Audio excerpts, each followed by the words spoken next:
What's up, y'all? It is AJ Turn Up. We are here with the aftermath. Bucks bite another one, y'all, to the Ravens, and we're gonna be on here just speaking our woes, getting our problems out there, getting our sorrows. So if you need to get some popcorn and get a bottle and break it down with us, we're here with Slick, and we just going. This is a good time to vent. This is therapy session. So. Slick, what's up, my man?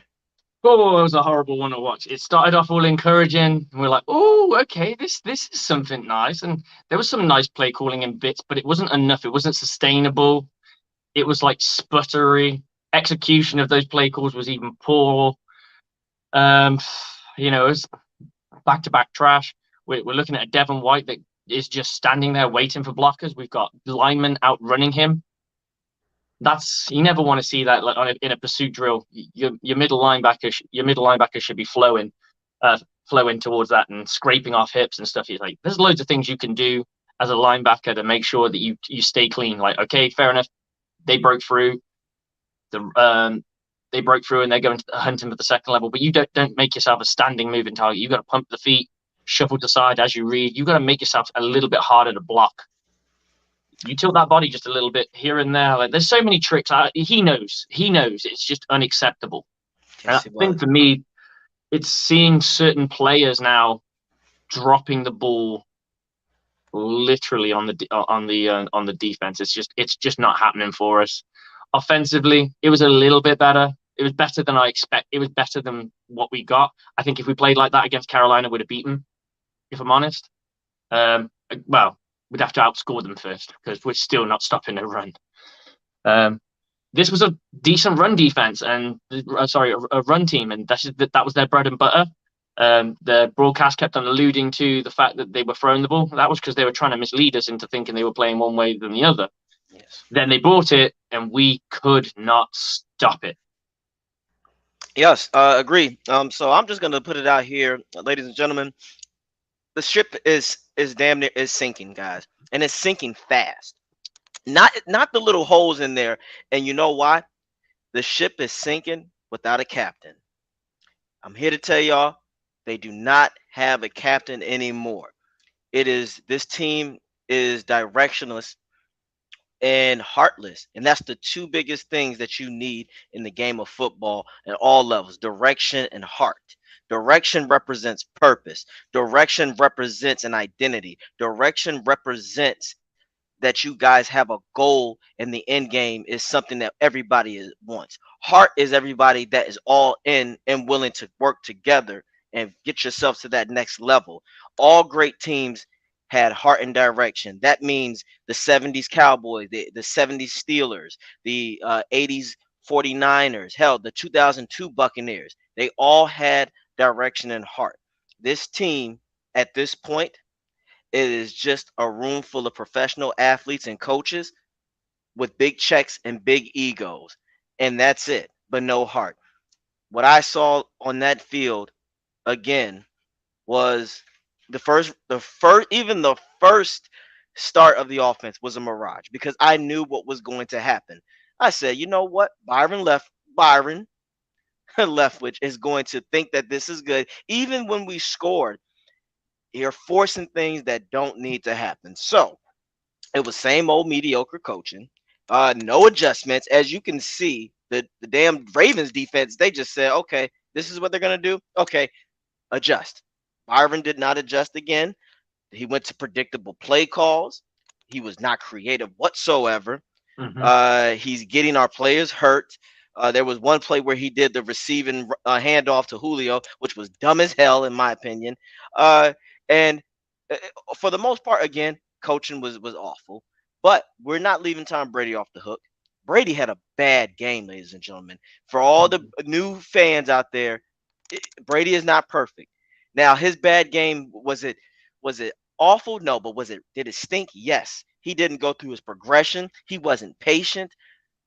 I'm sorry to say, he was giving me Winston vibes. I'm like, okay, he sees one move and it's not open, and that's when I'm like, come on, Brady, you are an elite veteran in here.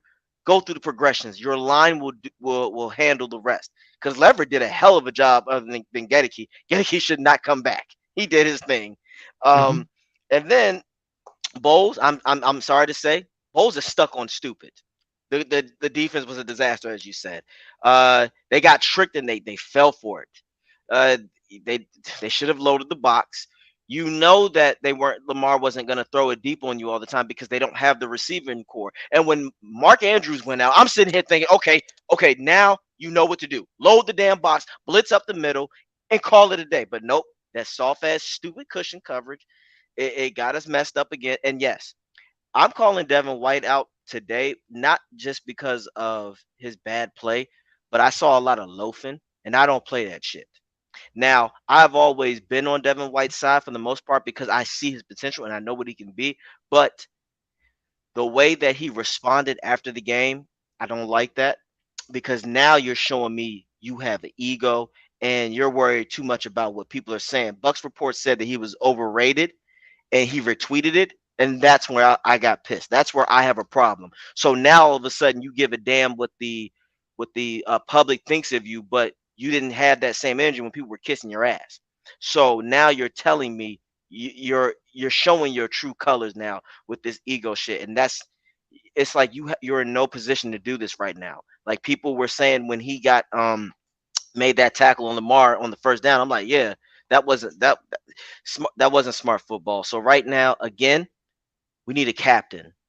It's time for Leftwich to walk the plank. Bowles goes back to being a defensive coordinator, and Arians, the real captain, needs to come back down and plug the holes in and get this ship right. Because right now we're sinking fast and we have no direction in heart. And with that, I leave it to you, Slick. You go ahead and bring it in. Well, I'm going to bring it in a second, but we're going to go through a few comments because I think people want to get their stuff off. So we got Skullbucks Gang. He likes to have a talk. He's a fiery dude. Fire coaching someone. Let the fire sale begin. Plus, Tom Brady's divorce today. I don't want to talk about someone's personal problems. It probably did weigh on his mind, but we can get to that a little bit later. Fire Byron Leftwich, he needs to be fired. He's the Yes. easiest one to fire. He's realistically the easy. And in fact, the Buccaneers don't need to fire him because the Glazers fire him. The Glazers go, we're done. That takes it out of Bruce Arians' hands. So Bruce Arians has to come downstairs and start coaching this team. You turn around to him and say, if you turn around and say, oh look, Bruce, go down with your red pen or what have you, that undermines the coaching you've got. But if you fire somebody, BA's got to act. Someone's got to step it up, and and that person's going to need more help. So you probably see Bruce Arians come down if a Harold Goodwin Goodwin got the role. 3 losses in a row. Yeah, we haven't had 3 losses in a row in a while. Darden needs to be special teams. And now I've got an argument with this. Go check the stats on Jalen Darden. He doesn't look good. Honestly, on the eye test, he's terrible. But his actual stats as a punt return specialist average is ranked 8th in the league. It's average. I'm not saying total yards, because if I did total yards, which he's very high on too, you could just say, well, he gets punted to a lot. But this is his average. His average is just over 10 yards a go. Mm-hmm. So he's not as bad. Well, I'm not worried about no goddamn punt return. Everyone seems to think they see one break up punt return and think every single punt return should be like that. I completely disagree. In this day and age of the NFL, it's the kickoff that you're more likely to get the bigger net yards because there's so many more blockers. Because you got to remember, you start off spread from a kickoff. You're all spread across the field, and the defense, the punt return team is dotted in sections, depending on how you call it. That's right. Whereas a punt, you are pretty much playing an offense versus defense special team kind of special package. Yep. You're not spread out because you've got to protect the line, you've got to protect the punter. Mm-hmm. And it's the same, you're trying to get to the punter. So there's a little bit more to it. And obviously there's a lot more hang time in punts because you are booting to the sky. You're not booting to. A lot of people are booting to get that touchback. You're kicking the touchback. You're not kicking to. So I think you're more dangerous these days as a kick returner than a punt returner. There's only been one punt return touchdown so far this year, and I believe it was against the guy that we went up against. So look, Darden doesn't look pretty because he stumbles around like fucking Bambi. He Yes. really does, and he really does, and he looks lost at sea, and he dances, and it irritates the crap out of me. But the stats on the board say he isn't actually that bad. He just doesn't look pretty. He just makes it look ugly. Time to Hmm. time to blow it up. Time to blow what up though? I don't want to hear no tanking yet, and we don't talk. We're not talking tanking. I don't want to hear one iota about. Tom Brady isn't going to go into a team tanking. I can No. guarantee you that. And this Agreed. is something I wanted to touch on before we get there. Byron Leftwich, this is my call out to you. You have the greatest of all time at your disposal. You have his knowledge, his tutelage, his experience, all at your disposal. Hmm. You're not utilizing it. And if this is the kind of scheme that Tom Brady likes, he's not thriving in it. So you need to change it up. You're the boss of this offense. You need to boss it, because if you want another job as an OC or a head coach, you need to prove that you can win Super Bowls with a freaking Super Bowl level quarterback, because he's still a good quarterback. You can't turn around and tell me that we could plug in Kyle Trask or Blaine Gabbert and we're going to have success. No. It's Yeah. not going to happen. That's not Okay, how it works. it's not how it works. And my big challenge to Coach Bowles: do you want to be the head coach that allowed Tom Brady to have a losing season while he was still active? Because he's had a losing season when he was injured. That's going to be on your resumes for life. Like, you are the guys who couldn't get it done with Tom Brady. That's what's going to be on your. You can't turn around and go, "Well, I didn't inherit a good team." You inherited Bob, Sue, JPP, which you could have re-signed. It's not like they were saying they didn't want to come back to Tampa. They probably just Right. priced themselves out a little bit. Who did you lose on offense? You lost Kappa, who wasn't. I'm going to be honest. Kappa was never great. He was No. just very. He was just lucky. He had Jensen on one side, and then he had Tristan Wirfs on the other. That's right. A solid lineman, not great. Shaq Mason, I think that them two are probably not that far off from each other. Ali Marpet is a big loss, and of course, we get the injury later on to Ryan Jensen. But other than that, your team's pretty much intact. Your skill positions, your weapons are pretty much intact. You don't no longer have a guy who's dancing around on field throwing pads everywhere. You get a bit more of a professional look, and you could be the guy with the most talent with a losing season if you're not careful. That's So right. that my challenge to you is you got to fix it, because this shit's going to be on your resume. Shit sticks. Doesn't matter how This is, hard you scrub sometimes. yeah, yes, agreed. This is like a permanent record situation. Him doing this is what we call in the States, you're gonna have a felony charge on there for the rest of your life, and that shit ain't coming off, buddy. That you can it could be 10 years from now, it could be 20 years. They're gonna say, hey, weren't you the guy who lost with the GOAT and he was still good? Because like you said, again, nine touchdowns and one interception. That's really good. That's solid numbers.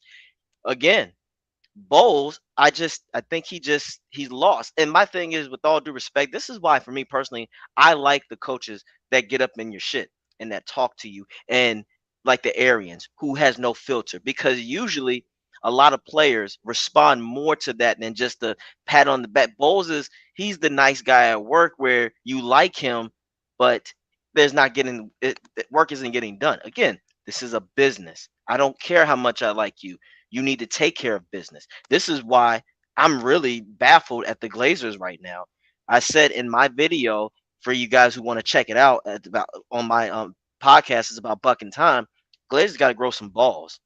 You cannot worry about the public media blasting you for, oh, you fired a man of color. See, that's how it is. You're not giving people a chance. No, I'm not going to give you a chance to ruin our season. I can't do that. I got one for you, AJ. What my answer would be if I was the Glazers fielding that question would be: we have the GOAT for an unlimited amount of time. That's right. All right. We have to act now. That's I'm right. happy to go back to defensive coordinator. Like, he obviously isn't ready. He's not ready. Clearly, that's your argument. He's obviously not ready. Is this too much for him? I think it is. I think it is. I honestly think it is for a guy like Bowles. I don't think he can handle that yet. And again, he has shown that he is a better defensive coordinator than he is a head coach. And Now, there's nothing wrong with that. and nothing wrong with that. Stick to what you know. Now, I understand back when he was with the Jets, he had Mark Sanchez as a quarterback. So at that point, you would have thought he would have learned his lesson. You have Tom Brady, the GOAT here. You have Mike Evans, Julio, Chris Godwin. You have all of this. And yet you do not scratch the surface. What are you gonna do about this, Bowles? And then it's a travesty on how he is being so stubborn with this coverage shit. Do you realize they were picking on Devin and Ryan Collum, whoever Brian McCullum. yeah, they were picking on him the entire time because they knew that in the cushion coverage he's gonna back up. He got confused, and like you said, and when the receivers got the ball at running full speed, he's not a big physical corner. He was This is why I'm a big fan of cover two, because cover two, the traditional cover two, he can play the hands and he can just play underneath the deep route, yes, sir. Yes, and you sir. create a natural double team. I'm a big believer in it. People don't like it. Fair enough. That's it. And I don't like this whole camping out 1 yard before the sticks. I just think Yes. you're someone's going to run an out breaking route or an in breaking route. You've got to react to that. By the time you've reacted to it, because you're standing still, Mm-hmm. you either have to be really quick and you can disrupt the pass, or you're going to let him catch the ball and he's going to run it down the field, which is what they did. They targeted the perimeter of the defense. They ran down the sideline 90% of the time. Nothing was down the middle. They ran routes and then ran out different types of outbreaking routes. They caught the ball and then they went up the ball for then some. Missed tackles. Missed tackle. Now this is the thing I'm really passionate about, because I don't know why this isn't a natural stat that you see on every single freaking player. Because it is one of the most. What do you need to be able to do on defense? That is fundamental. There's two things that every single player on defense needs to be able to do. Do you know what those are, AJ? Tackle. The first one is just wrap up and Shed a make a block. tackle. And yeah. Everyone's got to be able to shed a block. Everyone's got to Yep. be make a tackle, right? Mm-hmm. And in an offense, everyone has to, other than the quarterback, I guess, has to be able to throw a block. Yeah. You have to be able. It's the fundament. It's the fundamentals of football, and we were fundamentally flawed. We had missed tackles everywhere, and I want a tackle percentage of success rate, because we monitor it on quarterbacks. I Yep. would like to see at the end of the Pro Bowl, when they go, oh, he's the Pro Bowl guys, and they go, oh, well, this guy's got 150 tackles, but how many did he miss? Because that's the biggest stat. If you got 150 tackles, but you missed 20 tackles, you're not 20 to 5 tackles. You're obviously not that good. If you get 100 tackles and you miss 2, you're elite. Yes. You are correct. And again, as you said, with shedding blocks. For me, I personally like the guys who know how to steamroll people. Like those guys did back in the 80s and 90s. All this finesse shit is too much because they don't realize it's all about destroying timing on defense or in offense when you come to blocking. You don't have to necessarily blow the person up. All I got to do is push you just enough to miss that opportunity. That's why for me, if I'm a defensive linebacker like Joe, I'm calling out Joe on this one. Joe Tashrein, he's Yeah, got to learn how to. Yeah, his run defense is awful. He does not know how to shed tackles for shit, but all the time he's trying to maneuver. Sometimes you got to bull rush those guys. You sometimes have he's to, 20 yards down the field, behind, 10 yards yeah, past the quarterback, and you're like, oh, dude, you at some point you've got that elite speed. If you yep, can put a foot in the ground and turn, that guy's you're creating a natural mismatch. You're good at one thing. You've got this speed, but the problem is you're using that speed every single play, and all they have to do is just keep going out with you, keep going out with you. Eventually, hmm you will just go past the quarterback, and you've got to chase him back down. So it's never going to work. He had some good play. I think he played. They all played really well in the first half. There was yeah, a lot of good stuff. I saw Devin White hyped. I saw the players having fun. And I was like, wow, I'm really liking the vibe of the team right this second. Like, I think my halftime video was very much of that. Like, wow, I can't believe that we're 10-3, we're 10-3 up, and we're buzzing. Like, we're absolutely buzzing at this point in time of yep, energy. players looked like they were having fun. You had Vita Vea doing his little swim move, and everyone's having a good time. And then all of a sudden, we started that first touchdown hit us, and that's when the lights kind of just went out, and we just went, we're not dialed in anymore. Oh, you're right. That's when Byron went to his good old fashioned bullshit schemes, which I was just literally, I was screaming. I'm like, why are you trying to force a run? I'm gonna give the defense a slight pass for one reason and one reason only. Did you see how gassed they were? Oh, They could absolutely. barely suck oxygen down Oh, before, and they absolutely. had the Buccaneers defense on the ropes, and that's because of free and outs, free and outs, and free and outs. You need to take care of business. Yeah. Sometimes you just look. If you know you're on a four, if you know you've gone second down and you're on your third down, don't throw it. Wait to the last possible second to hand it off. If you know you're like third down and long, and you know, or a third down and a bus ride, hand the ball off, burn the clock, kick the ball at the last second. At least you've bought just under 2 minutes. Yeah, for your defense. Oh, absolutely. No, Especially when it's that like you've sputtered that much. yeah, you are absolutely correct. It's like I was just thinking, I was thinking the same shit. I'm like, well, wait a minute. Offense, you have to do your part. You have to allow your defense to get rest. This is why we call things a rhythm. That's why I am such a believer in these passes, because once you get that going, the Ravens did not have an answer for the passing game if we would have done it right. There were certain plays that I was seeing like, oh wow, like the play action that Chris Mm-hmm. Godwin caught and ran up the field. Continue to switch it up and do other things. Get your speed receivers involved. When There were some things in that first drive, and I think there's a couple of drives here and there that they did a few inventive stuff, but they never went back to them. They just kind of went back to plan B because, and I believe one of our guests, I can't remember which guest it was. It might have been Garrett Ballard. It might have been the other gentleman. And said you're still going to see a lot of running because of there was a little bit more push from the other guard than there was from Luke Geteke. And it's like, hmm okay, and they had the line had an okay game, but it wasn't great. It exactly. still was the Donovan Smith became a turnstile last night, Yes, he was all over the place. and the holds and stuff like that. And it was embarrassing. When you're a superstar on this team, you've got to be looking at your shoes, going, "Where the am I right now?" Imagine if you're Tristan Wirfs. Tristan Wirfs is having a really good season. He is dominating. You can, oh man, we that's the biggest spot on our line. It's like you can always count on Tristan to do. He know his worth, as I always say. I He like that. knows I it. like that. I like, yeah, that's my guy. You got some good ones there. We got to Hell keep yeah, going. man. I love. And then did you his interview today where he said, "I feel like a pile of shit." I love. I one thing I do love about Worth, he has humility.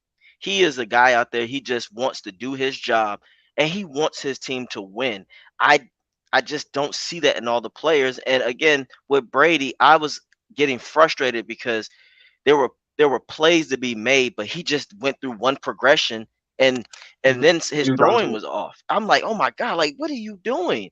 And Evans, him and the Evans connection, I think they gotta for those guys, I think they need to have more time to hang together and they really need to go in there and but again, it goes with the play calls. They weren't doing the most for these guys. Again, There's Leftwich, definitely a few plays that Mike Evans and Tom Brady. Brady were not on the same page, and No. Tom Brady seems really mellow sideline. The outbursts are pretty much gone. He's not getting in anyone's face. He had a few conversations with people, but generally he was pretty quiet. I'm just going to go through a few more comments. hmm Whole team fault loss, game and coaching. I tell you what, it was. I can't say it's a shit show because there was positives in it. So hmm you've got to find the nuggets. But if you're an offensive coordinator right now, I'm going right. What did we do on that drive and the drives that you had sustained drives where you've either got into the red zone. What did we do to get there? What were those play calls? And then you look at those. How many of those were similar with all the other stuff? If Yeah. there's some matches there, you start Yeah. looking and going, this is starting to become our bread and butter because this is actually working. But we're not in a position now to sit there and go, oh, well, this works and this doesn't work and this doesn't work. we got to reinvent the wheel because we don't have that time anymore. I mean, they got a long week, so they've got a little bit of time. Maybe it's time to put in a different package in, maybe a spread package. Yeah, crossing route. I mean, you can just do the simple shit, crossing. There, I'm there was a telling couple, you. there was a couple of crosses in there, and they had success with some of them. Mike Evans had a couple of crosses, and they had some success Yeah, um, because it kills man coverage. See a teams in man coverage cross in any. To be honest, crosses are tough to defend. It's just you've got to buy that time for the line.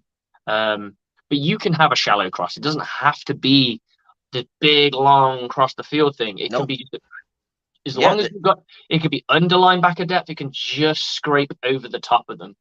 that's Give them right. a second, and you could look at the guy far away. You could have that guy on a deep. You're looking over there, and then you just flick your eyes back over the linebacker's head because the linebacker's going to follow your eyes, especially if they're in the zone. Yes, yeah, and then also again, I think, and again with Byron, when he thinks something is working, he'll stick to it. Like those little screen shallow passes. I'm like, you got to stop that. People are going to eat that shit up real quick, and that's what started to happen. He started getting Byron when it came to those runs. He started feeling himself like, well, see, we're getting there, and it's like you're really not.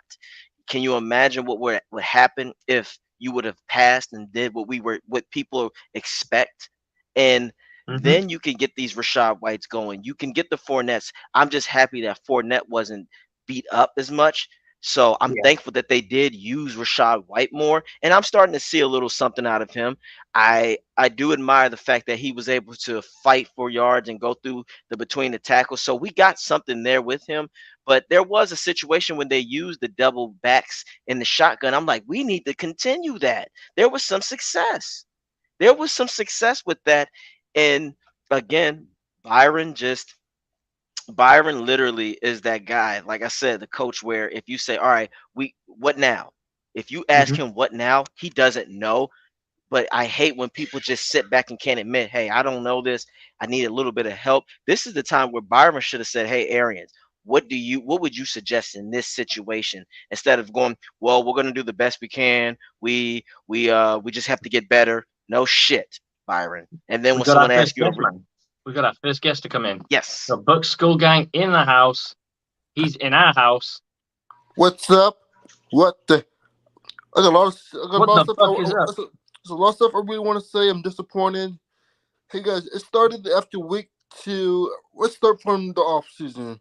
Ryan Jensen goes down. That's when it went downhill. I don't want to put it on a single thing. I don't think you can't just turn around and say Ryan Jensen's the reason we lost. There's a lot of things at I, play I here. mean, I'm not what I mean. The first injury to fall, the first major injury. For sure. I Yeah. mean, but there's teams who had people go down in I know. I mean, seasons in the major past. injury, major all-star player. Well, I know. I'm gonna be real. Start week 3 and starting that week 2 game against the Saints on the right playing home with Devin White with all those players. I think that's when it all began. Talking crap, the hooligans. But he's always been like that. I don't think that that's his shtick. That's how he's always rolled. He took. If you've ever watched him mic'd up, all he ever does is I talk know. trash. But I know where you're going with it though, Slick. In a way though, you could see that after they get over this hump, they beat their nemesis. That's what I meant. They beat their nemesis, and what did they do? I was like, this team can take off now because it's Can you like hear me now? that monkey's off your back. But then Yeah. we regressed. That was after that. It's like we kind of got hit, but it's like they kryptonited us in a different way. We're like, well, we can't beat you. We're just gonna make you suck. What's going on today? Can you hear me? Yeah, I can hear Yep, you. we We got got you. you. Yeah. Okay. What I was trying to say. I don't know what's going on. Okay. If remember the coaching changes, they said there's gonna be some coaching changes. I believe when it happens. They say total ball, man. I don't. What kind of coaching changes? Really, it's week 8. What coaching changes are we going to see? I won't be surprised if Byron Leftwich get fired. He But won't get fired. here's His my deal's next. too expensive. They'll But be paying. They'll be we can paying him for fire. 5 years. We can fire. We can fire Tarballs, can we? Look what happened to. We Look what happened to the Panthers coach. He got fired. Yeah, but He had a and big fat contract. they're paying him almost 9 million a year for the next 3 years. So Yeah. it all That's depends not, on how deep that, your pockets are. that don't go against that don't go against the salary cap firing coaches, right? That No, don't it go doesn't. against But our it goes against the Glazers' pocket. Yeah. and which we've means already done they'll that before. probably cheap out on the next coach. Yeah, because we did that with Cutter. We fired Cutter, and he still had money on his contract. But Yeah. I get what you're saying. Lovey But Smith as Bose, well. Can we trade for yeah, Sean Payton? Would you mind Sean Payton? Because Tom Brady wants to play with Sean Payton. Tom Payton's Let's, going to want a king's ransom to go anywhere. exactly, he wants exactly. he wants Tom Brady. There we go. Problem solved. We have Tom Brady here. We have the keys. I mean, it's not impossible. I never rule it out because you don't know how football plays out, especially with us getting Tom Brady in the first place. I didn't see that coming. I was expecting Teddy I want, Bridgewater to be our quarterback. I want to see that maybe next offseason. Okay, it's too late to trade for Sean Payton now. Could it I don't know happen? how many. I don't know We how never much. How know. many years he has left on his contract. What? Yeah. Two, Now I would I think love to Sean have Payton. Sean Payton. I think he had like 2 or 3 years left on his deal. Is it worth? Because remember, we're gonna have to give up 2 first round picks. Remember what happened to John Gruden?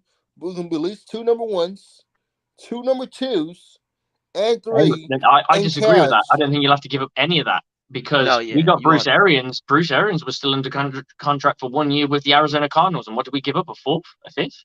But yeah. Sean, We didn't give but up that Sean, much. but Sean Payton is the lead coach, though. But no. Bruce Arians wasn't far off from an NFC Championship. That's right. And he Yeah, was a coach of the year before. So yeah. with Sean, and everybody knows I hate the Saints with a passion, and including him because Saints want to trade some into us. say it It's again. gonna be a lot. It's gonna be a lot. I hear you. I don't think it'll be as much as Slick saying, but right No. now, at this point, when it comes to an offensive Okay, coordinator, I'll I got take a question for you. anybody. I got a question for you. Do you think the Bucks will be sellers or No, buyers at the this deadline? no, we're more buyers because we're in win now mode. We want to win because we don't have Brady that long. We don't know what he'll do after this season. The goal of this But we can season was franchise. to win a Super We Bowl. can. It's too late now at 3-5. No, So it's not too late. It's the just to NFC add to is this, wide boys, open. I just checked it out. Sean Payton is under contract to the Saints till 2024, so that's 2 years. Damn. It's not a long time, to be honest. I mean, Bruce But Arians still had a now year, and we now Tom Brady can play for a long time. No more wife. He can play forever now. There he goes.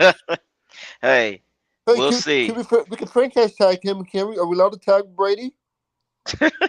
You can, but it doesn't mean that he's gonna see it. I mean, I surely doubt that Brady We looks tag at Brady. everything. He has a team that does that for him.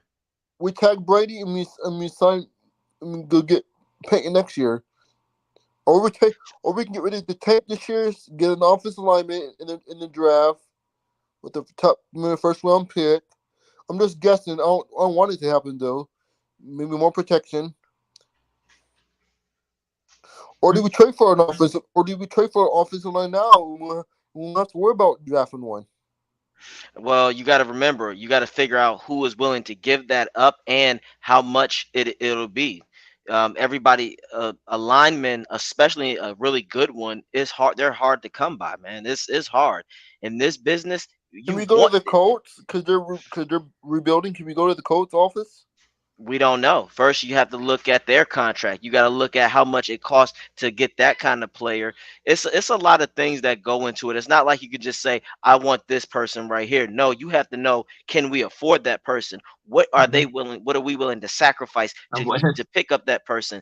Like, imagine us saying we want Quentin Nelson. They'll be like, that's 2 first round picks. They're not going to just give up a Quentin. They're not going to give up their stars like that. So you got to always look at the pros and cons of that. Would you trade for a Titan like the Dolphins Titan? Would you trade for Matt him? Gesicki? You mean Matt Gesicki? I would Yeah, love to get Gesicki. I was telling Slick about that. I love Gesicki. me too. However, Third round it, pick might be the best. Maybe third round pick or second round pick at most. I don't think you're getting for it. Give me a second. I'm trying to find out how much what Bruce Arians was worth. But look, here's the thing, guys. When a lot of people have inflated ideas of how much players, coaches, and things are worth because, frankly, we don't really know. People go for a nickel. We got Gronkowski for I think a sixth. yeah, Yeah. something like that. Remember Why did John Gruden was worth that But that much? was 20 years ago. Right. You got to So understand you that can't was put today, and he was under contract while still with the team coaching them. It's not like he was buggering off to go and do some TV thing. Like Bruce Yep. Arians was retired. Yeah. Bruce Arians was retired from football and he was just doing the booth stuff. So that's why the pick is low. When you're retired, the pick is low because you probably weren't going to come back anyway. Okay. This is an opportunity for you to re-enter the league. I would assume the NFL would turn around and go, well, we want this guy in the league. Maybe there's a bit of leverage there. And they go, because we were all surprised that when we went and got Gronk, they didn't turn around to us and go, give us a tight end. Mm-hmm. Yeah, Yeah. that was the expected deal. I was expected that Buccaneers are going to go and get lure Gronkowski out of retirement, and Belichick names his price, and he goes fifth or sixth round pick. Could Gronk save us now, you guys? It would. I think I'll say this: the chemistry between him and Brady is uncanny. Save our It would. season? It would bring stability to the offense, and I think it would help a lot more. So I do think Gronk would help. He's not going to solve the entire thing because again, it's not just about Gronk and Brady. What is coaching going to do? Because remember, if Byron Leftwich doesn't put these guys in the right position to be successful, then just bringing him Yes. out of retirement is Do useless. you think what was the reason why Bruce Irvin called it quits? Do you think it was really Tom Brady was not getting along with Bruce Irvin? Is that why he called it quits? Is that why is that how Tom Brady got the job? People really want to know. We'll What do you never know the story, buddy. That's one thing I can tell you that right now. Those are the think? type of stories that you don't hear about until years down the line. That's We'll never truly know. Now, in my personal opinion, it probably was a little bit of rift, maybe, possibly, but that's not necessarily. I can't guarantee that. But now I think what's going to happen is, and I'm hoping Slick. I'm hoping Slick that you're right. I'm hoping that if the Glazers nut up and say no, Byron's gone. Now Arians, do you want to come back? Let's fire both of them at the same time. Both of them are fired. No, That's you're not going to get rid of Bowles. You're not getting rid of Bowles. Trust me. It's better to fire a coordinator than a coach because when you fire a coach, you're firing the philosophy of everything, and you only do that when you're about to blow up a team or if it gets to the point where this person is breaching contract. Bruce Irvin's the head coach for a reason. He had to be a head coaching job to go. He can't be off the corner and be calling the. Could he? No, but you got to understand, coaching staffs are a team. Arians wouldn't be. He brung in Todd Bowles. The entire staff that's under him. He hired Todd Bowles and Bruce Irvin and Byron Leftwich. I don't think the Bucs. We're screwed, you guys. Bucs not gonna fire them. We're screwed. That's the Bruce Irvin's boys and Jason Light boys. We're screwed. But I'm just going to add to this. Bruce Arians cost a 6th round pick, and we got a 7th round pick in return from the Arizona Cardinals. Yep.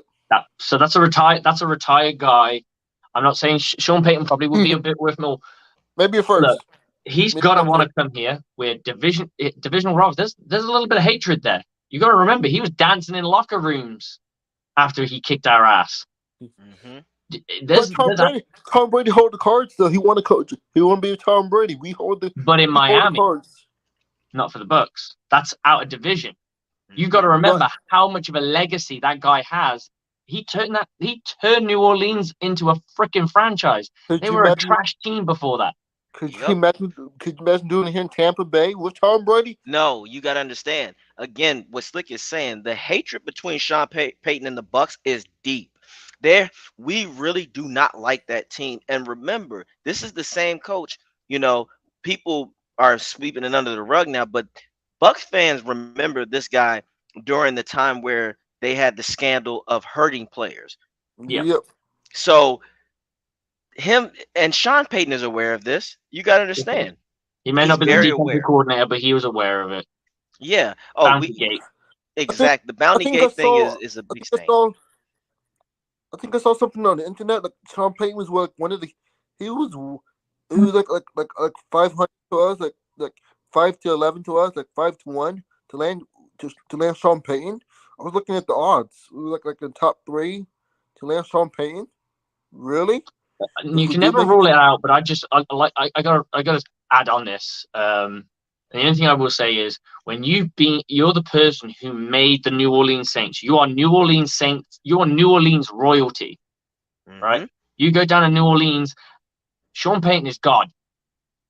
that's the discussion. You go to the Bucs, he could turn around to Tom Brady and go, Tom, meet me in New Orleans and we'll get this thing done. You think Tom's not going to go? What's his loyalty to us? Exactly. I'll tell you, Sean Payton's got more loyalty to New Orleans than Tom's got to the Bucs. Yep. Tom's a mercenary who wants to have a legacy that no one will ever touch. That's why he keeps playing. That's why he keeps coming back, because if he stacks Super Bowls, no one will touch him. And he's going to sit there and go, who's going to give me the best opportunity to do this that's interested in having him? Now, we've learned over time there were multiple parties that were really interested in having Tom Brady that had decent offenses. Could the Bucs trade for? Hey, I have another story, you guys. Could the Bucs trade for Belichick? Bring Belichick here to Tampa Bay?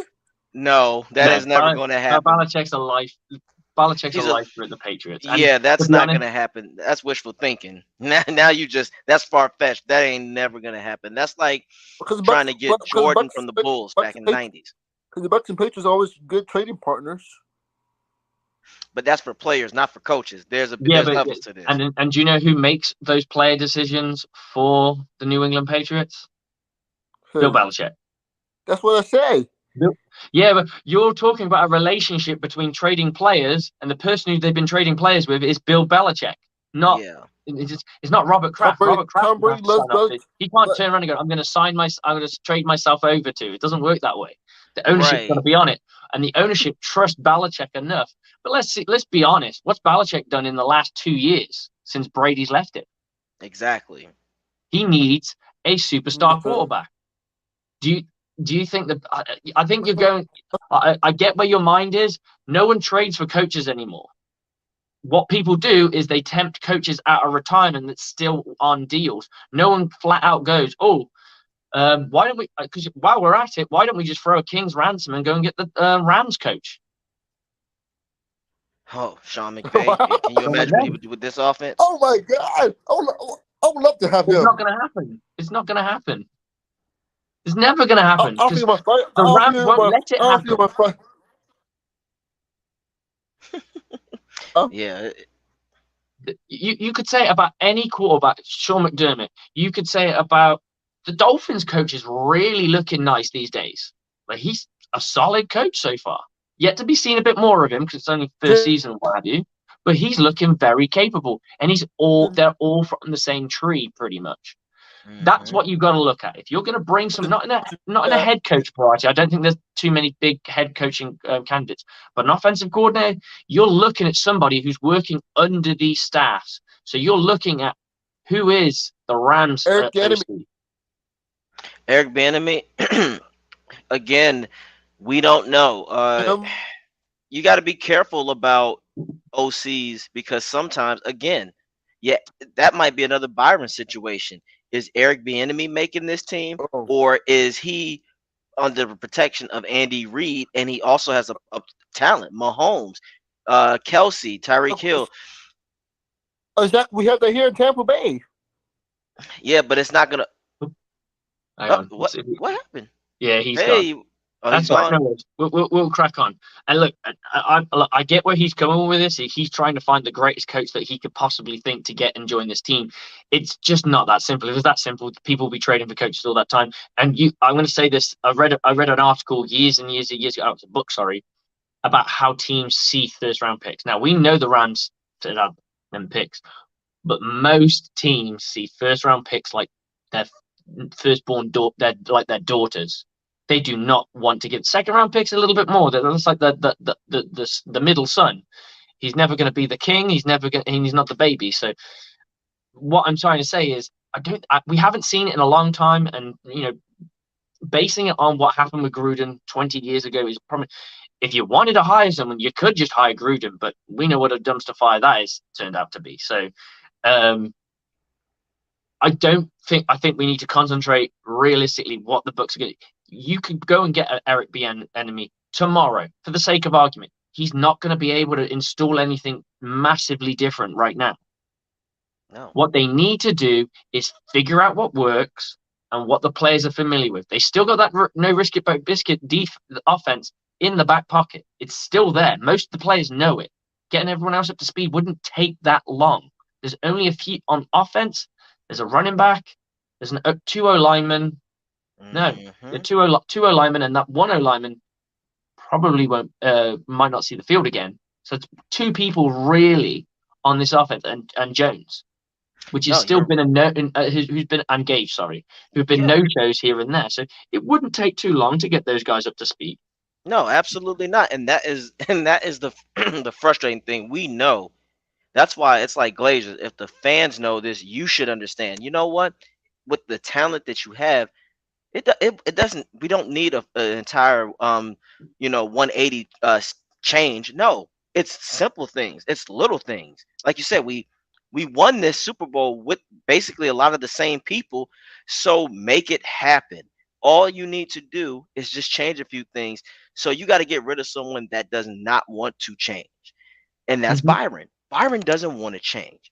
Byron doesn't know what he's doing. So at that point, this is a win it all now, because I get where he was trying to go, but like you and I both know, that's not how football works, and that's not how business works. You can't just go out and say, I want to get this person. No, you got to think of all the little things. That whole, I call it the Madden thing, where everyone has a guaranteed price. And there's some people you just can't get.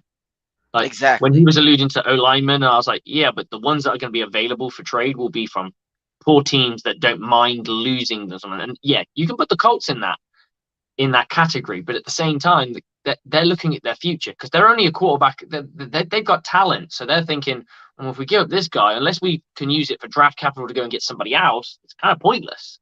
We want to keep this guy here, or people who are going to cost a lot of money down the line. I saw someone saying, "Oh, we should trade Devin White.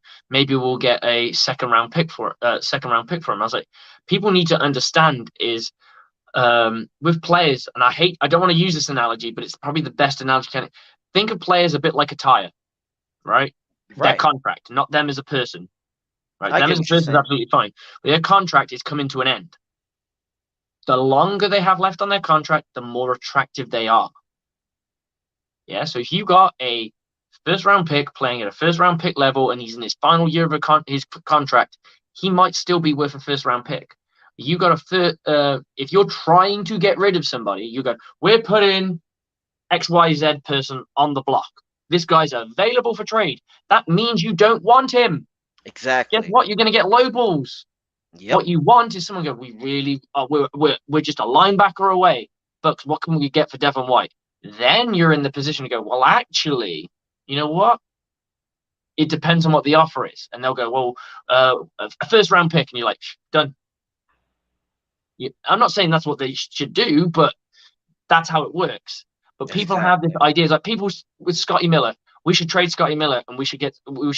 You ain't getting nothing for Scotty Miller. You ain't gonna get a nickel for Doug, because if you don't want him on your team, a team just has to be patient enough, and you'll get rid of him anyway, or you'll get him next year when he doesn't have a contract. He's not that big of a player that he's going to come in and change your team to a point you go from 0 to hero. Exactly. All he's going to do is maybe put you in a position for a win. He may give you that occasion, maybe a walk-off touchdown if you can get that out of him. Yeah. But he's not going to change. He's not going to flip-flop your season. So no one's going to go big on these players when they know they're available next year. So a lot of people have this Madden, I can get who I want. It's the same with people saying, oh, we'll just take Tristan Wirfs, who is our best lineman. We'll just stick him on left tackle. And I was like, if you've watched anything about this kid, he has said time and time again that he does not want to play left tackle. It's not his position. He doesn't feel it. And people just think it's just a mirror image. There's so much more that goes into it. Yes, you have to. Well, again, that's when you played the game and know the game. If you don't truly understand the game of football and understand each position, they don't get that. It's literally a science to this, because you're talking about changing somebody from doing one thing to one side to the opposite. It doesn't work that way. For all you know, he might not be that good on that one side, because you got running backs that like to run to the right, to the left, or up the middle. It's the same principles. You got certain quarterbacks who like to run. Also, do your hand coordination. You got to think, if you're right-handed, Yep. You're going to favor the right hand side. You might favor the right hand side, or you might favor the left hand side. Look, the Buccaneers I would have guessed personally, would have probably toyed with this just to see what versatility they can get out of players. That's Yeah. just a natural thing you want to do. So what can you do at left? Let me see what you do at left. Yeah, he really isn't a left. Well, he could do it if he needed to, and we had the next left person is so bad that we could put someone at the right tackle just for him to. And teams have done that. It doesn't usually work. Teams that Mm-mm. shuffle their lines around usually struggle because Yeah, they because haven't got an answer.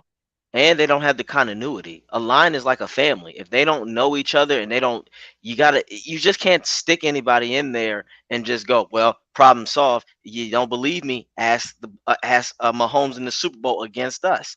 They had two weak people on the outside, and that was the worst thing you could do, and that's how the Bucks feasted. Yeah, and I got a question for you because I always come back to this as is a thing that I always talk about. You know your football. What would you have done if you were the Kansas City Chiefs to help out, like to fix a few problems? Oh, and in that situation again, the They running didn't back, do. So yeah, I know what they did and did what they should have yeah. done. What I think they should have done. So give me your opinion. For me, it's going to be a running back or a tight end that's going to be chipping all night. For the most part, Thank you, thank you. that's all I'm Fine. saying.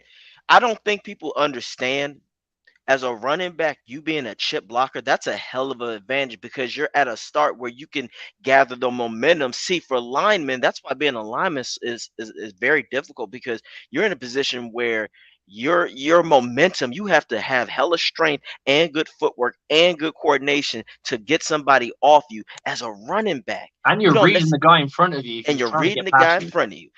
And as a running back, your main opposition is just either a linebacker or a corner, maybe a safety. You have the advantage to get momentum and get movement and blow him up. That's why I get so pissed when I see pussy ass running backs with this soft ass blocking. No, you blow him up. One of the greatest blocks I ever seen was Maurice Jones-Drew against Sean Merriman. That Mm. was a block. To be honest, you got go back and watch that when Maurice Jones-Drew blew Sean Merriman up and he was the lights out guy, Yeah, he yeah. wasn't the same after that. I'm Mhm. telling you, I'll go when and you look at it. yeah, when I, you I, block like that, no. For me, I'm telling the running back or the tight end in the backfield, you're chipping for most of the night. Your duty is to give this quarterback at least a second and a half. It's problem solved like that, and they didn't do that. But also, the Kansas City, their arrogance is their downfall. We are literally the 2020 Kansas City Chiefs right now, in my opinion. We won our Super Bowl, and for what I mean by that is after that Saints game, I really think the Bucs became very arrogant that nobody can stop us, and we were just sitting back like, yeah, well, we got it like so, this. so instead of it being like energizing, it became more arrogance. It's like a Oh, more. absolutely, Mhm. absolutely. I like that It's though because I it's an think arrogance. you got to. That's when the game started to drop off. We had two great defensive games. I will give the Packers a good defensive game, but they didn't have much in weapons to go against us. Kansas City was a wash, and then after that, it's just been messy to say the least. But Hmm. yes, and I pick on Kansas City Chiefs fans when I turn around and went, but yeah, you Titan can't block. And they'll come out and they'll give me the statistic. Pro Football Focus said he's the greatest blocker in all of football for a tight end. I went, so why didn't he protect his quarterback? Exactly. If someone But they're probably again, talking run blocking.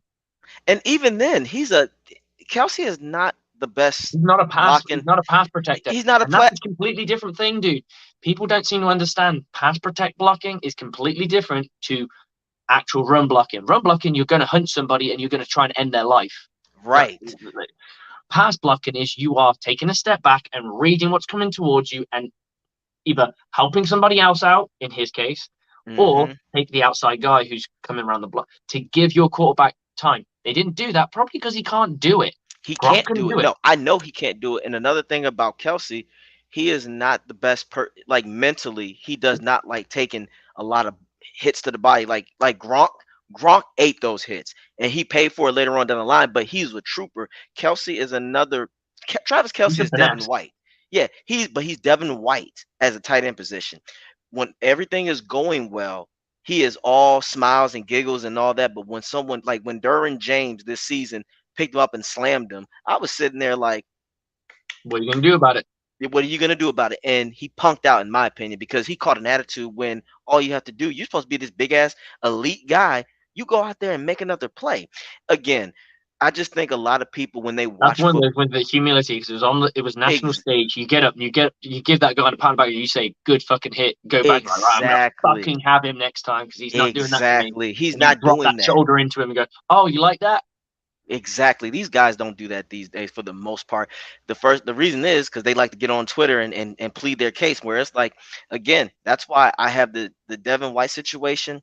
I'm starting to think that more people in that, like in the coaching staff, they have something against him, saying like, hey man, just shut the hell up and play ball, because he is at a position.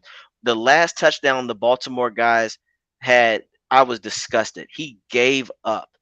He ran and then he stopped a little bit. And even on that third down where the guy on the Baltimore ran, Devin White could have stopped him. He stops him, they most likely punt the ball, or you can kick the field goal, and it's a one possession game. I did Mm-hmm. not like that. And the simple fact that he's retweeting things and It's a he's good play responding, design though it is. for them because it was speed versus someone who's versus a linebacker thing. I know he's quick. I know he's a quick dude, but it was a bit of a mismatch. But you'd still expect the tackle because I would expect that they would have gained 5, Yeah, and then he would have got it. and then it's fourth down and you kick. They don't realize, and that's the thing. I'm more now so concerned about where his where his heart and mind is.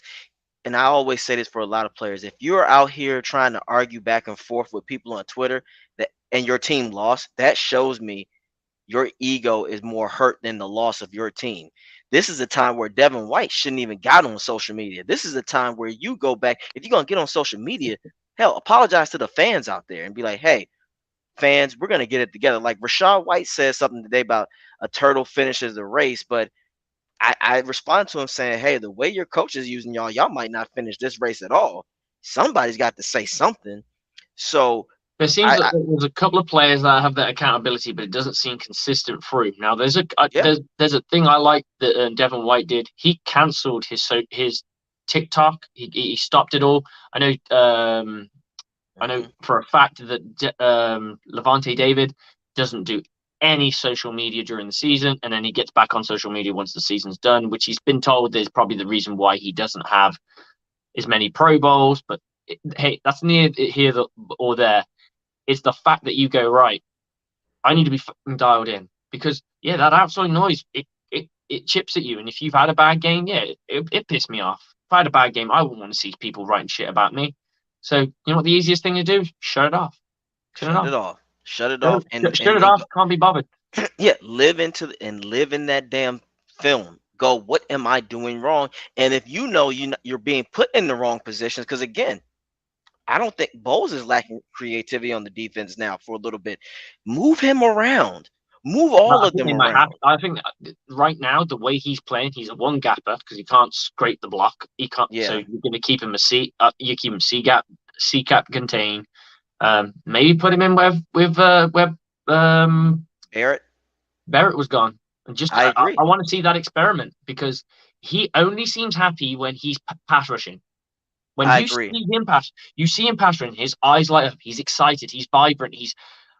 That was the first half of the game. They gave him those opportunities that he was getting there. He was doing this, and he looked so on fire. I was like, well, okay, Devin White's here to play. Great, fantastic. This is what we want. And then it just fizzled out, and then it's almost like he shrunk into himself. He gets lost when it comes to coverage, and I think he overthinks a lot of things. As a middle linebacker, your main objective is to for me, look at things in front of you. Stop trying to look at things that are out of your control. This is where doing your job on everybody's part has to come in, because I think he'll look somewhere else, not realizing, don't worry about him. Don't Mm-hmm. worry about him, Devin. That's not your assignment. And that's why he looks lost. And that's why I like Levante, because Levante is more sound-minded. He's like, look, I'm only focusing on my duties. And yes, I do agree. When And Devin he's rushed, smart enough to take his duty and hmm put it somewhere else because exactly. he's everywhere. Like he's He's an absolute monster. he's Like Yes, and when Devin blitzes, he's damn near unstoppable. Because one thing I do love, he'll bull rush through running backs. Like he's not trying to finesse his way. When he comes directly at you, it's he knows how to throw a quarterback off their balance because they don't want to get hit by that guy. They go, oh hell no, they Yeah, gonna throw the ball away or they'll just eat the sack. So Bose has got to get creative because again, like I said, I'm sick of these trying to use all these nickel cornerbacks. It's like, bro, it's not gonna happen all the time. A running back would myself, I can chip somebody. I'm a solid 220. I'm not gonna be worried about a guy who's a buck 75 running at me because all I'm gonna do is just run because a lot of them corners ain't trying to hit you anyway. So I'm just gonna give him a nice little under shoulder block, knock him over, and then you've just no. He's got to mix it up. You still have a solid linebacking core, even with Shaq Barrett being gone. You have to use them. And then at this point, we're gonna have to load the box now because as you can see, we can't allow them to run all over us. Because if the next every opponent, I'm gonna say, you know what, run down the Bucks' throat. They don't have anybody. They're not being physical in the trenches. All you got to do is double that's V them. exactly my game plan. That's my game plan. And then if they can't every now and again mix that play action in, and then I'm gonna eat the other way because you're all gonna bite on my run because you can't stop it. And that's the whole point of run defense is if you stop it, play action doesn't exist, which means they have to go to pure passing, which is easier to pick up because that's an easier read. Because Hmm. this is the biggest thing I keep telling them. I just started with a new team. We're teaching them reads. I say you've got to be. Originally, it's a ball up, ball down. But and Hmm. then I turn around to the defensive coordinator and said, right, we get test him. And he's like, what? Play action. And he went, oh, I like that. Just to see how they would bite. Just to Hmm. see, because you don't want them to bite, but you want them to bite. Just stop. I always have a thing like the moment a practice has gone a little bit bad, I'm like, stop. Right, where are you supposed to be? And they were like, well, I'm following this guy. And I'm like, yeah, but you're flats. So why are you following this guy? And he's like, yeah, sorry, coach. And I'm like, you're, Right. But but sometimes that brilliant. works. It's like, I've always said that. I was like, if I say freeze, I just want you to stop. Don't walk, don't dawdle, stop right there. It's like freeze. And they're like, what's wrong? And then someone will go, the corner's done this, or the free safety's done that, or whatever. And it's like, and then you'll turn to like, okay, free safety. What did you? What? Tell me what you saw. Tell me what you did. Did it? And they'll go because I'm always believing about the investigation of why you did what you did. And they'll go, Mhm. well, I saw this and he looked that way. I was like, okay, quarterbacks. Here's my trick for reading your quarterback. He's going to take his steps until Mhm. he stops. Do Yep. not go anywhere. You stay down the middle. I'm talking like a true free safety and a one high. Yep. He's dropping back. His feet are moving, and he's got his shoulders this way. So you're going to naturally go that way. And I'm like, don't, because Yes, sir. that's a natural thing. But his feet are moving. He Hmm. can just go, and he's offsetting you. He's pulling you that way. You just He do is. that to that. So the moment his foot hits the ground and he stops, that's where his reads are going to be. Now you can start cheating your coverage into that section. I said that's the beauty of zone coverage. Zone coverage allows you to do that. Man coverage doesn't. Hmm. It's just simple stuff. The one thing, communication is the biggest thing for me. I get really pissed off if I don't hear a run pass call every single time. I Yeah. go, stop. What is this, a run or a pass? And they're like, it's a run. I'm like, I didn't hear it. Right. Run. Why Run. am I Pass. calling it?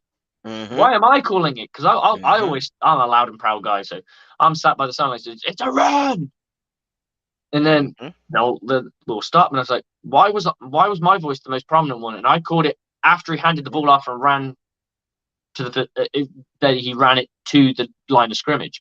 You guys need breaking down on it much quicker than me because this was Hmm. off. We're doing clear and obvious. We're doing skeleton, so there's no lineman to be disguised. And hey, there's so many things that you can do, but that's the beauty of this game. You got your read, you got your run pass read, and then you can play with it by having draws because that looks like a pass, but it's a run.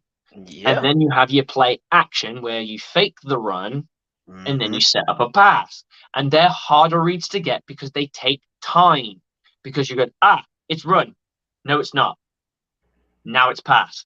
And that's the beauty of this game, is you're forcing them. But if there's no run there, you can't play action. Well, you can, but you'll probably get punched in the mouth.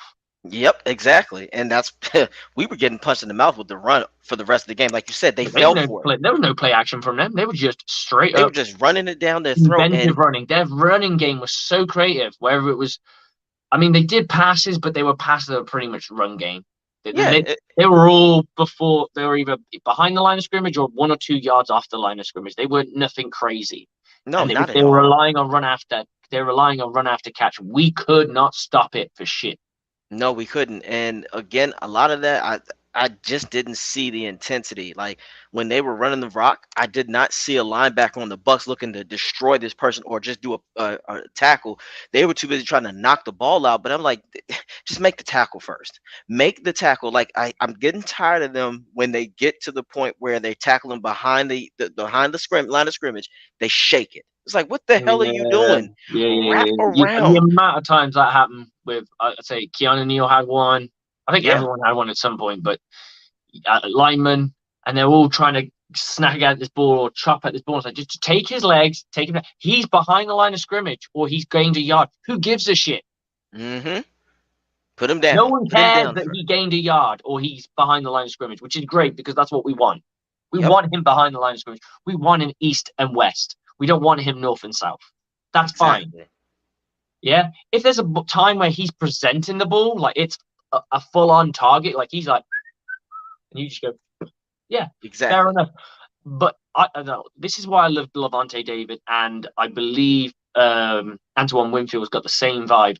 They know how to work their natural tackle into their so they're wrapping up the tackle and then they go find the ball. They don't just go. Mm-hmm. A lot of people just go up to the ball and try and hammer at it, so they don't have any hands on the body. So Yep. what I always coach, we coach hawk tackling. I don't know if you're familiar with that. Yeah, I'm familiar. Yeah. So we coach hawk tackling because it's considered more safer and things like that. To be fair, it is.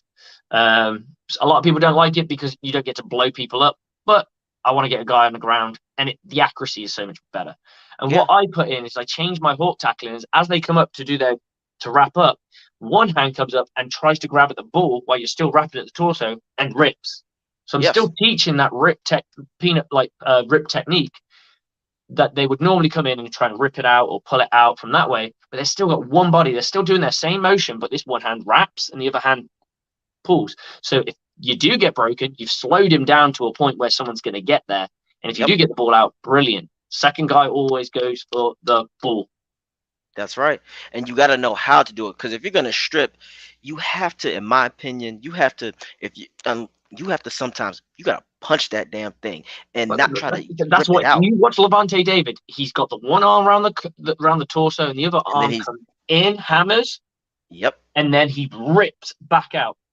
Yep. So you can either peanut punch it up, or you can go down, hammer it, and then rip back out. Because guess what's the weakest part of your body when you're holding a football? Your wrist. Yep. And your hands. Yep. And that's another thing. I'm with you, and especially when it comes to reading certain things. Like I'm going back to what you were saying. Like say run, run, run. I'm also the person where I tell the players to call out a certain player if you see something. Like on offense, I'll tell him to look at the linebacker or the DN, or if a corner's blitzing, I tell him look at his feet. And I tell him to say, what is he doing? He's blitzing, or he's backing up. Call them out. Because as you said, it's a mind game. You calling that person out. The easiest thing in the world. That might make them go, oh shit. The corner might hesitate that one moment where, because for me, I tell them I don't care if they know what you're doing. If they call it out, that's fine. You still go through it unless it's something that you can adjust to quickly. They still got to stop it. Just because they know what's coming doesn't mean they can stop it. No, you remember that infamous play with Cam Newton where they were shouting something? He's, you watch film, watch this, and he just did it. Just completely. He knew that they knew because they gave it away that they knew. Sometimes you gotta have little words rather than be like he's doing this, he's doing that, which is probably what happened. You turn around and you go, right, if he does this, it's like you just say like. I think the best thing to do is you turn around to your corner, or if you're a corner on that play, you turn around. I'm gonna blitz because I know what's coming. I know what's coming. You talk between you. You don't shout it out. I have codes between my offensive players, and then when they switch something, like I remember one play when I used to say flip mode, that meant the receiver is going to do a under slant, and then when Mhm, I say flip out, it's a go, and mhm. people were getting defenses were so damn confused. They'd be like, "What?" Because then if he says flip mode twice, that means he does a stop and go. So he'll go flip mode, and then they're just like, so yes, code. I did. My play calling was all to do with hand signals and stuff. But we Mhm, got into one game where we keyed on to one player that was their lead blocker. So we everywhere he went, they were running too. So what we decided to do was every time he was like shuffling to one side, or if he lined up on one side, we would guarantee that we were going to blitz the side that he's running. Just go straight past him, like just shuffle away from him a little bit, and then go right up to him, and then mhm, shuffle away from him. The call was and I didn't want to rely on the players realizing what was going on, so I would call it. I said, look, I'm going to call it based on your position. So we had Sam, Jack, Mike, and Will. That mhm. was our linebacking core. We played a 4-2-5. And I just said, if I say words that are S words, and I'm going to throw a lot of fucking words out there, there's gonna be a lot of words that make no fucking sense. And I'm going Texas, Texas, Memphis, Memphis, and that obviously meant the linebacker, the Mike linebacker was going to trigger. And then there were times where I'd just say words where there was no blitz call. So Yep. I'm just there going Texas Ranger, Ranger, Rocket, Rocket, Rocket, like with a lot of intensity. Players Mhm. are coming after me going, whatever you're saying fucking stumped them because they do not know what to fucking do. Yeah. Because they're No, I trying to react agree. to your words. Because sometimes those words Exactly. meant something and they did something. Sometimes those words meant absolutely nothing. Some of my players came up to me and, what does rocket mean? I went, nothing. Don't worry about Exactly. it. And they're like, oh, Exactly. And it's again, it's a thinking game, and it's something that this is where I see that Byron doesn't have. He's not a thinker. He's not an adjuster. It makes no sense, and that's what frustrates me. You go back to this game, Baltimore literally just adjusted to everything we did on offense. They said, okay, mhm. this is what they're gonna do. This is how we're gonna handle this. And there were Yeah, times where I'm everything like, was wide open in the first half. We were balling. yeah, I'll give Byron Leftwich his first half. That was a great half of football. He should be commended to be 10 points up against a team that's solid in a game where you've come off a couple of losses. I would have said, yeah, that was a great start. Now I want you to triplicate that. I want you to get that at mm-hmm, 30. We mm-hmm. didn't. We didn't. And We didn't. We regressed again. We regressed, but again, he didn't adjust. He stuck with it, not realizing. Do you understand that they're gonna adjust to what you do? So this is the time where you switch it up and go, okay. Now that they think that they yeah, know what we're gonna counterpunch. do, now I'm gonna fuck you up. Now I'm really gonna fuck them up. I honestly would die of shock if I'm the Bucks right now. I'd be like, guys, I'm just gonna be real. The first 10 plays are nothing but passing, and we're gonna throw the ball. We're gonna air this shit out and make them fear the pass. So then, when we get a chance, the run will be there. So you know what, guys? I'll be like, look, receivers this week. You better do extra cardio and get that wind in your lungs because we're running and we're gonna pass because you know why? Once they respect and fear the pass, that's when you can get that HB draw going. To me, HB draws are some of the best. You know what running back really defined that was Frank Gore for the Mm-hmm. 49ers through his career. Oh my God, he was killing with that because he also knew how to pick his gap and he went through it, and then he was a solid runner, so he'd run you over. So something that was only supposed to get 7 to 8 yards, he make it 15 to 20. And Fournette can do that because if you get him bouncing to the outside or go up the middle, run hard, it's a wrap. Because then imagine him at full steam and a corner or safety has to come down. They're not going to want to take that. So this is No. what I'm like, Byron, this was your chance because I was happy at first that we were Yeah, of winning. course. I'm like, We this we was we all good. were. I think it started off great, and I was like, all right, okay, okay, guys, we got it. I'm thinking in the second half, though, I'm like, okay, you're gonna have to come out here and do better and not be predictable. And what does Byron do? he He he he became went back to what he knew. He what he kept on knew, trying to do the same shit. and I was sitting there like, okay, you don't want it. And then I'm not gonna lie, by mid third quarter, I knew we lost this game. I knew we were going to lose because the offense was sputtering. And I say by mid third quarter, the defense was gassed. The Bucks defense was gassed. You could How many see times them. did you see them when they're on the sideline? They're literally like, and you're like, oh god, Yes. this is not fucking good. This And is remember, this is Florida Heat, so they are. And I at that point you can't blame them because that's that Florida. That's that thick humidity. They're not. It's hot as shit. And yeah. I was sitting here like, oh God, we're through. And I'm like, and you can you imagine these guys trying to stop a run? Okay, good luck. Good luck.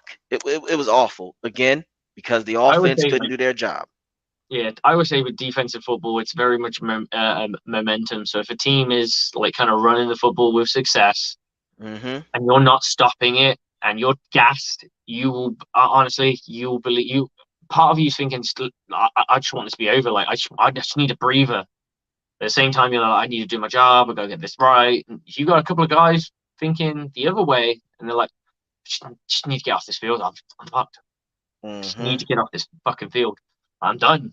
I need air. I need something. I need a break. I'm not coming off. So Hmm. they let things happen. You play when you're fatigued. Your brain doesn't process as well. Nope. But for the offense who's gaining the yards, they may be tired, but at the same time they got energy because they're doing something. They're gaining down the field. So it's almost like rolling downhill. It's Yes. harder to stop it than it is to roll downhill. Hmm. That's the hard part. You give up one chunk yard and they're getting first down after first down after first down after first down. Your mental capacity is like, I don't know if we can stop this because I'm gassed, I'm tired, and they really want it. And that's how injuries happen because those guys they're trying they're not being careful anymore. They're just throwing their body out there just to try to make something happen, and then that's where the injuries come in because of fatigue. When you become I tell people when you become mentally fatigued, that trickles down to your physical because now you're second guessing yourself. You're going to hesitate, and you might not even hesitate, but because you're so gone, you're going to go, oh my god, I can't even make this move. And now that's where things happen because now with Shaq Barrett being out, they're really going to test our run defense. They're going to go, okay, a guy, one of their best linebackers that was really good at the run stop, okay, he's out. I'm telling everybody, Now if I'm, you've got it's wide open on the sides. it's especially wide open on the sides. I wouldn't be surprised if they start doing tosses because now, let's say they get their lineman out there that can do rollouts. We already know Joe ain't throwing his body on people. He gonna try to run around it, and I'll you tell you know, what, he's got really good speed.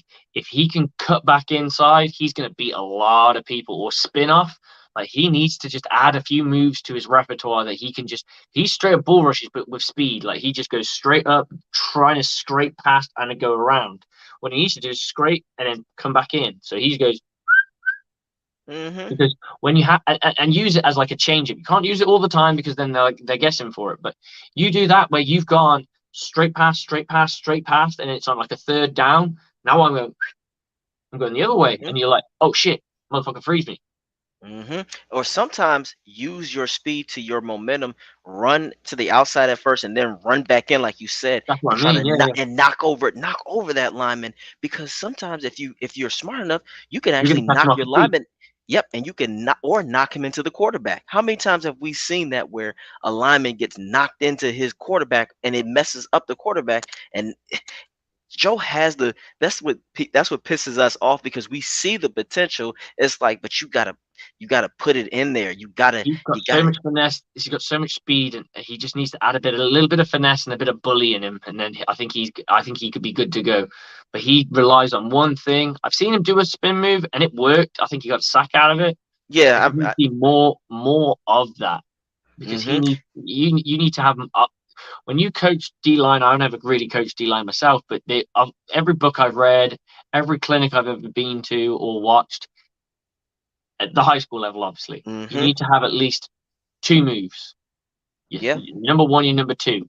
Obviously, at the NFL level, you probably need 4 to 5, I would guess, Yeah. unless you're so dominant you don't need to. But you need to Right. be able to change it up and do these different things. There'll be certain things that you're good at. Like when I teach pass rush moves or block destruction moves, I always say to them, which of these moves that I've taught today is your favorite?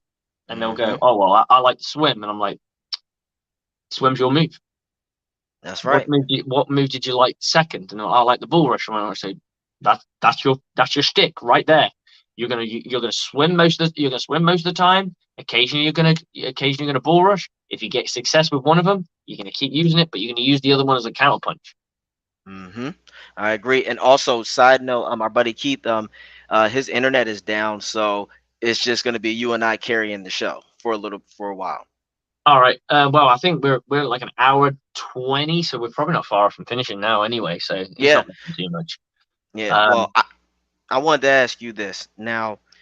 If let's say as well, just you know what, if you're Jason Light, and what would be your message right now to the coaching staff and players if you had to talk to them one by one? So let's say your first person you have to talk to was Bowles. What would be your message to him? I sit him down and say, "What do you think is wrong?" Because I'm a believer in the investigation side of things. Why do you think it's wrong? What is wrong? Sorry, that's the Hmm. same as why. How are you going to fix it? Tell me how you're going to fix it. I'll, you know what? I'll have BA with me on my side, next to me, sat down. How are you going to fix it? Because right now, the culture that was installed looks like it's gone. Like it's not there anymore, which it shouldn't because it's only been months. It hasn't been like years. Hmm. You've not had the soul sucked out of your team. That guy's Hmm. still around is still around the building, Hmm. and everything he practices and preaches. These guys come from his tree, so they really should. I'm going to have a visitor in a minute because I believe my son's right behind me. Here we go. The door's opening. No problem. Oh, how you doing, buddy? Right. So yeah, that's what I'm saying. I'm going to turn around and say, right, what's wrong? How are you going to fix it? Where are you going to go from here? If I'm talking to Byron Leftwich, I'm turning around to him and saying, do you need Bruce to come and fix your stuff? Because this is the time. Like it can be fixed. You're still. Let's face it. He's still a fledgling coach. He's only third year. This is his fourth year in the league.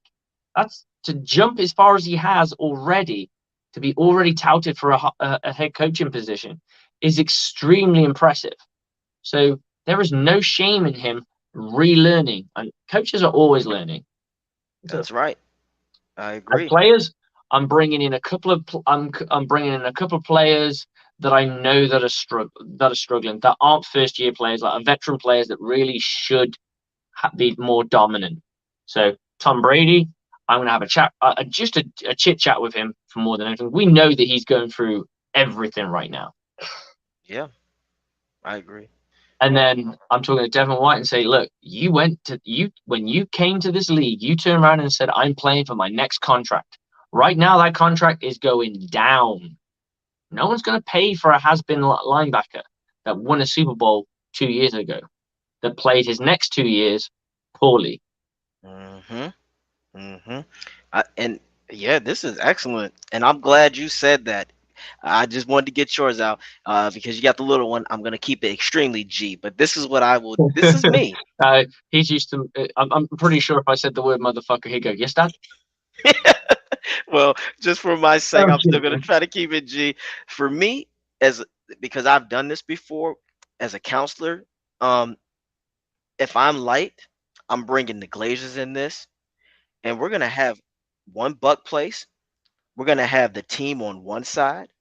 We're gonna have the coaching staff on one side. I'm gonna Mm. have I'm gonna have 5 pieces of paper. I'm going to have 5 pieces of paper on both sides. I'm gonna get the Bucks players captains to write what they feel is wrong that the coaches are doing. I'm gonna have the coaches write what they feel the players are doing wrong. Then I'm going to switch those papers. I'm gonna have one of the captains on the team read out loud what the coaches think about the players, and then have a coach read out what the Mm. players are complaining about, and then we're gonna have a conversation, and we're gonna have a compromise. Because then I'm gonna go, okay, you've heard these problems and you heard their problems, and I'm gonna say this. if I'm light with the Glazers, ladies and gentlemen, this is the business. We're win now. This is a win now team. This Mhm. isn't, we're not going to BS anymore. So right now, I'm going to say both sides, put your egos away, learn from each other, because obviously there is a problem. Like you said, the culture, as I said before, I'm leading with, I don't see any direction or heart with this team. This ship is sinking, ladies and gentlemen. It hasn't sunk yet. Believe it or not, as hurting as this is to our hearts, that the Falcons or the Panthers can be number one after Sunday, we still have a shot. The NFC is still wide open. We're not so far gone it yet. We pull out these wins. I'm not gonna say win out. I would hope so, but that's a very tall task. It's going to But get to a point where we're going to have to soon, though. exactly. Now that's what I'm saying. But here's the crazy thing: we have the talent to do it. In my opinion, we have the talent to win out. But now here's the time where you guys got to put it aside, and we have to grow, because I'll tell them anything else is unacceptable. Now, we still want to get to the playoffs. I still think we will, but you getting out the first round is unacceptable. And I would be honest, if we don't get to the playoffs and we have a losing season, heads will roll, regardless of your contract. So let's say if this team doesn't get to the playoffs, let's say if we have a Mhm. losing record, let's say if we go 5-12 or 8-9, that's where the Glazers have to back light up and say, yes, heads will roll beside you. I don't care about the contract situation, because with this team, other people who are unemployed would love to be here. And if you can't get it right now, you Mhm. are part of the problem. So that's where the accountability will come in. Because I tell you one thing, when you threaten people with their jobs, it's a boom or bust, and the ones who bust didn't need to be here. The ones that boom, they wanted to be here, so they'll get it right. So that's what needs to happen. If I'm Jason Light and you want to save this ship and you want to get it up right, you get everybody. That's how you do it. Put the accountability on everybody, so nobody, because then when both sides can see that, again, if you got two people calling each other out, but at the same time they're learning, one side can't say, well, they said this behind my back. Well, they said this. No, I'm telling you to your face now. What you gonna do? What you're going to do? What you gonna do? Are we gonna get hyped and right, or are we gonna sit back and fall? It's fight or flight, gentlemen, and we've been fighting too long. We got to fight back. We've got to fight back for sure. So Absolutely. Do you want to wrap this puppy up? yeah, let's wrap it up, y'all. We're done. We got it, and We got it again, off our chest. yeah, We get need it to off get our a few chest. more of you guys coming in next time we do the aftermath and join us in. Get the stuff off your chest. This is like therapy. Because sometimes you just need to get off a rant. Sometimes you just got to be angry for a minute and just, no one's wrong, nobody's right. We'll discuss, like we'll debate about it, and we'll go, I don't see that happening. Because let's face it, stranger things have happened in football. Hmm. And Uh, if I, I tell you what, we turn this around, I this would be the greatest story in football Bucks club. in football, one of the best football stories in history, because the turmoil, because they're gonna throw personal things in there. We turn this around and we get there and we make it right. it could be one of the special ones. And it can be one of the special ones. So yes, for me, guys, again, you can follow me. I have a podcast that's about bucking time, AJ Turn Up, and you can look me up on Instagram at flex_Luthor813, a Turner _24 at Twitter. Uh, you can find me at flex Luthor_813 at TikTok, and I'm there. And Anthony Turner on Facebook. So I'm here. Cheers, bro. I much appreciate for your time, and soon you'll be a proper bro host and be able to come in and do everything yourself. But until Always. then, we'll see you soon, brother. Pleasure. Take care, Slick. And you, man. Well, that was AJ Turner. I got my little one, so I think it's time for bed. It's about 4 a.m. here, so he's woke up and saw me, little Ezra. Ezra, wave to the camera. There you go. Go, Bucs. Go back. Good boy. I wanted the hug when you. Okay, we'll go upstairs in a minute. I'll just go finish the show. Right, so that's the wrap up. Buccaneers need to get better. We need to go out and win. Nothing short of a victory right now. Gotta go get it done. That's it from me. Bucs on me. Bucs on 3. 1, 2, 3. Go Bucs.